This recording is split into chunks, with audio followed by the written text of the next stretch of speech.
present or depict our ancestors' body. But first of all, I'd like to acknowledge your chiefs. Who was your chiefs that guided you safely inside our home? Gentlemen, congratulations. Well brother. Round of applause for your mighty chiefs.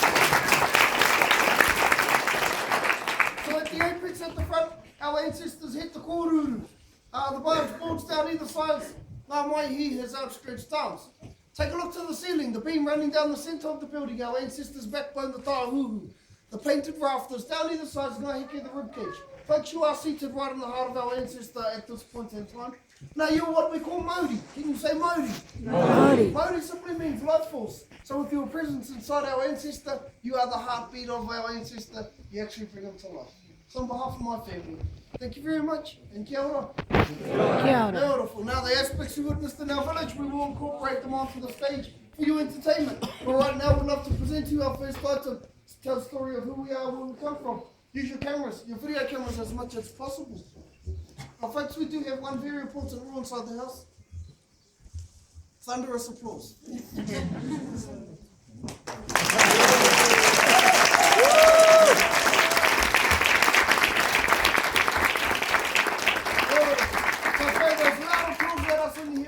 After each item would be much appreciated. Otherwise, sit back, relax, enjoy the rest of your journey through our world, the world of the Maori. Kia ora. Kia ora.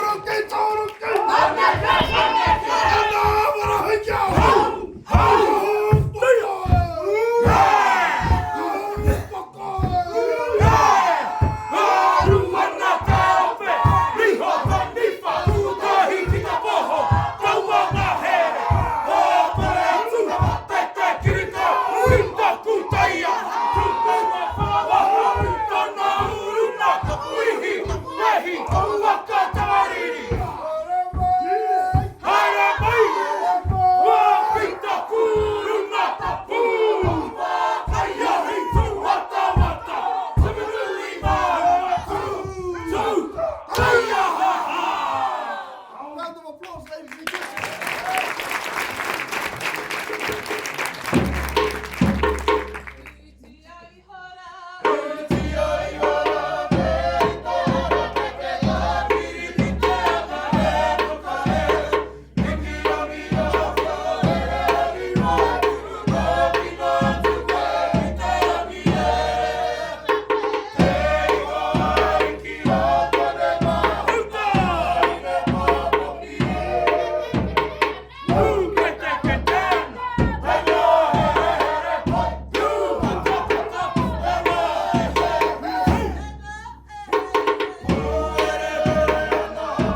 very much, ladies and gentlemen, for your warm applause.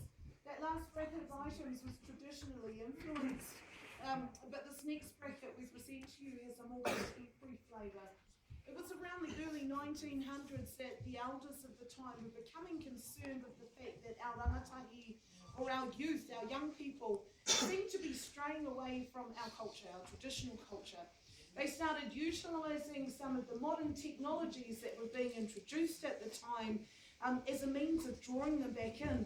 And there was one instrument that helped us to do this very effectively. If you'd like to repeat after me, please. Ku, ta, kuta. I introduced you to kuta. Okay, so the modern day guitar. This allowed us to use the catchy Western tunes being introduced at the time and applying our own language, our own stories, and doing that through our young people back into performance as well. Alongside the guitar this evening, you will see actions like the witty or the trembling of the hands used to depict life force in each and every living being. So this helps to bring our stories to life. When actions are used, we're often telling stories through our action. You will also see the modern day poi, the ball at the end of a piece of twine. Of course, you will have seen this out in the village a little earlier. But before any of that, we slow the pace down and share with you a love story. So this is the story about a handsome warrior, Tutanekai, who lived on his island home of Mokoia, situated in the middle of Lake Rotorua, and of a beautiful maiden, Hinemoa, who lived on the eastern shores of the lake. These two met at a gathering. They fell deeply in love, but due to social differences, their love was never allowed to be. The story goes on to talk about the trials and the tribulations that these two faced and indeed overcame in order to be together. Now, as a result of their union, before you tonight are some of the very many direct descendants. And in acknowledgement to these ancestors of ours, we share with you the beautiful love song, Pokare Kareana, Kia ora.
time of our show to introduce to you the most familiar weapon to the wild terrier, the taiaha. Can you say taiaha? Taiaha. Warfare, hand-to-hand combat was reality. It was a way of life for our ancestors.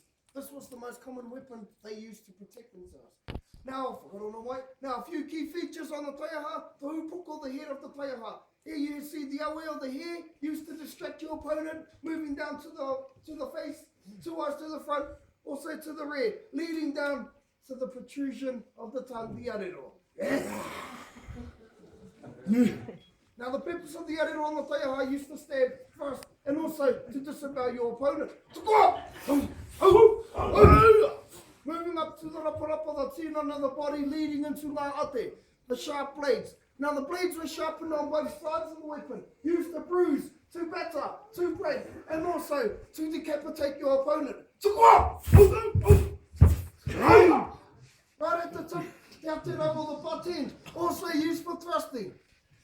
Now in some cases, thrusted into the chest of your opponent with enough force to cook twist, opening up the ribcage, feasting on the heart while it was still beating. 9 times out of 10, struck to the crown of your opponent, cook twist and a flick, removing the crown, revealing the brain. Lunchtime for our warriors.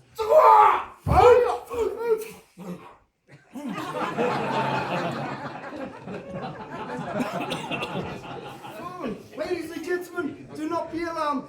We eat McDonald's now. Round of applause for my brothers in the group.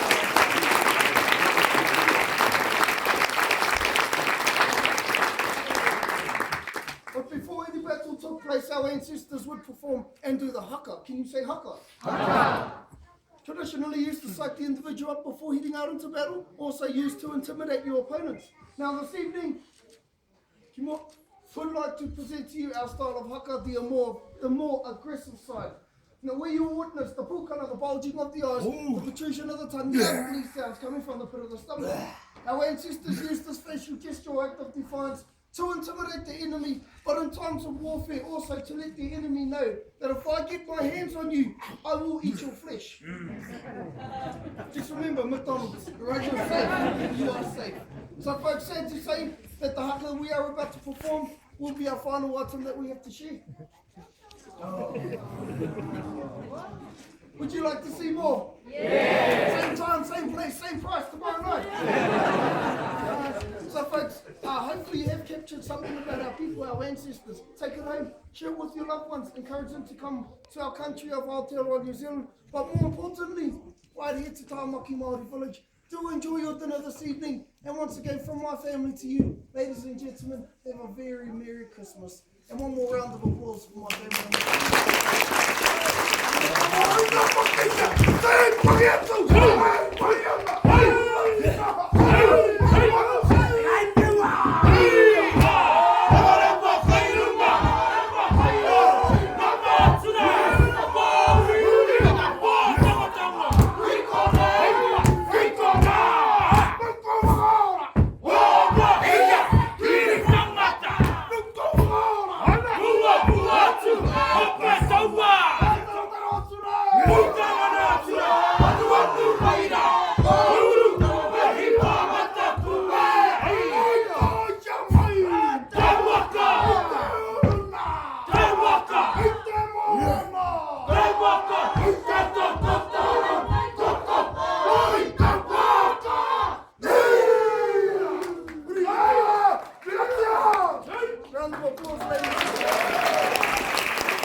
Ladies and gentlemen, have you enjoyed yourself so far? Yes. Excellent. How about one more big round of applause for my family?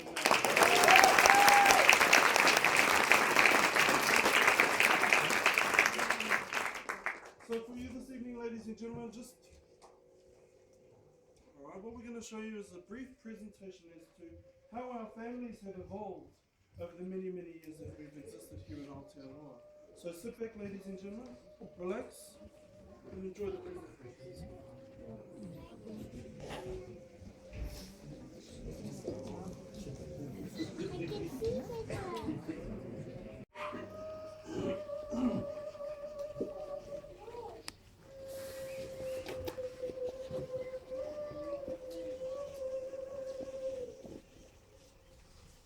Our ancestors were warriors as well as farmers.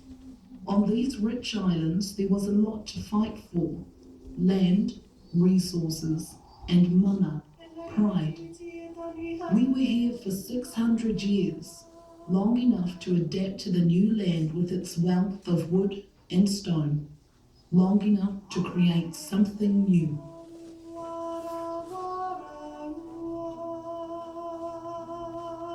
And then it all changed again.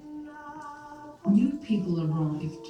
We called them Pākehā, meaning other people. They came from different lands near and far for their own reasons, which were probably not so different from ours. Most of us welcomed them because they brought new things, things that we could use. Sailing ships, plants, animals, cloth, steel, and guns. The musket transformed our wars into massacres as the tribes settled their ancient scores. And then, as the numbers of new people grew, so did their hunger for more land, much, much more. Many tribes fought against them, while others fought with them against other tribes. Eventually, a treaty was signed to protect our rights, our lands, and our special way of life. We became partners, their equals in law. But unfortunately, the treaty was not honoured by all and misinterpreted by most. We had to fight to survive. As it was 100 years ago, many believed we would die out. Besides ships, iron, and guns, perhaps the greatest influence the new settlers brought with them was their spiritual beliefs. As the missionaries came and spread the word of Christianity throughout the land, our own belief systems were challenged and adapted. The concept of one God was not foreign to our people, as we too believed in Eo, the supreme creator. It was the story of Christ and Christianity that became firmly rooted into our culture as it is today. Besides guns, the new people brought with them something even more deadly: diseases from which we had no resistance. And in our villages, thousands died. When we thought the worst was over, the great flu epidemic at the end of the First World War wiped out a quarter of our people. But we survived. The line was not broken. And every time the older generation felt they couldn't go on, another generation was there to take their place.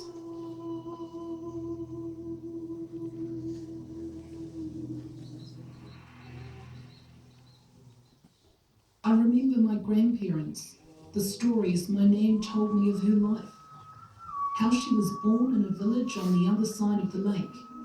And when she was 19, she got engaged to my granddad, the day he went to war as a part of the Maori Battalion. Those men were fighting not just for the enemies of the British Empire, but for our people's rights to be full citizens of New Zealand. They suffered some of the worst casualties of any unit on the Allied side. They fought and died for our freedom and the pride we carry with us as a people today. Many wanted to fit into the Western world and prosper like any other, even if it meant leaving their culture behind. But my nan never agreed. I wish she was here to see how strong our culture is today, and how her very wishes of its revival are taking place in the heart of our society, the tamariki, the children.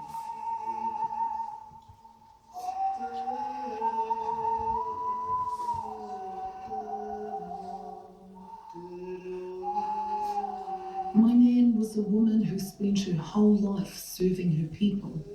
She died last year. She and others like her taught many of us young ones a sense of pride and respect and knowledge about who we are. I have Māori and Pākehā blood in my veins, Māori and Pākehā ancestors to remember. That's who I am, a proud descendant of both.